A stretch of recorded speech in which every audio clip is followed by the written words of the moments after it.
ପ୍ରତିଦିନ ଖାଆନ୍ତୁ 2ଟି କାଜୁ, ମିଳିବ ଏହି 5ଟି ଚମତ୍କାର ଲାଭ।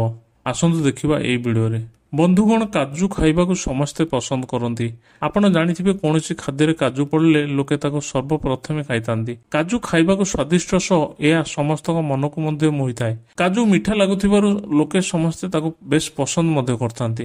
ଲୋକମାନେ ଏହାକୁ ଖାଇବାକୁ ଖୁବ୍ ଭଲ ପାଆନ୍ତି। କାଜୁରେ ଭିଟାମିନ୍, ତମ୍ବା, ଫସ୍ଫରସ୍, ଆଇରନ୍ ଆଦିର ପରିମାଣ ପ୍ରଚୁର ପରିମାଣରେ ରହିଥାଏ।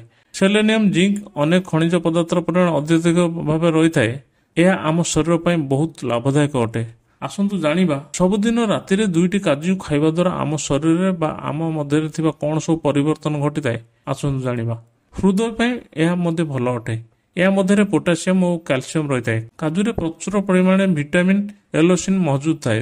ଯଦି ଆପଣ କାଜୁ ପ୍ରତିଦିନ ସେବନ କରିବେ ତେବେ ଆଖି ରୋଗ କେବେ ହେବ ନାହିଁ। ଏହା ସହ କାଜୁ ଖାଇଲେ ଆଖିରେ ମୋତିଆବିନ୍ଦୁ ହୋଇନଥାଏ। କାଜୁରେ ଆଇରନ୍ ଭରପୁର ଥାଏ, ତେଣୁ ରକ୍ତହୀନତା ପାଇଁ କାଜୁ ବ୍ୟବହାର କମ୍ ହୋଇଥାଏ। ଯଦି ଆପଣ ନିୟମିତ ଭାବେ କାଜୁ ଖାଆନ୍ତି ତେବେ ଆପଣଙ୍କ ସ୍ମରଣ ଶକ୍ତି ବୃଦ୍ଧି ହେବ। କାଜୁରେ ଭିଟାମିନ୍ ବି ଭରପୁର ଥାଏ, ତେଣୁ ଖାଲି ପେଟରେ 2ଟି କାଜୁ ସହ ମହୁ ମିଶାଇ ଖାଇବା ଦ୍ୱାରା ଆପଣ ସୁସ୍ଥ ରହିଥାନ୍ତି। ଏହା ବ୍ୟତୀତ କାଜୁରେ ଫସ୍ଫରସ୍, କ୍ୟାଲସିୟମ୍ ମିଳିଥାଏ, ଯାହା ହାଡ଼କୁ ମଜବୁତ କରିବାରେ ସାହାଯ୍ୟ କରିଥାଏ।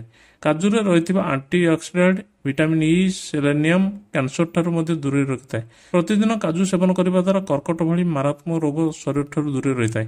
ଦର୍ଶକ ବନ୍ଧୁ, ଯଦି ଭିଡ଼ିଓଟି ଭଲ ଲାଗୁଥିବ ଲାଇକ୍, ସେୟାର, କମେଣ୍ଟ କରିବାକୁ ଭୁଲିବେନି। ଯଦି ଆମ ଚ୍ୟାନେଲକୁ ନୂଆ ଦେଖୁଥାନ୍ତି ତେବେ ସବସ୍କ୍ରାଇବ୍ କରିବାକୁ ଭୁଲିବେନି।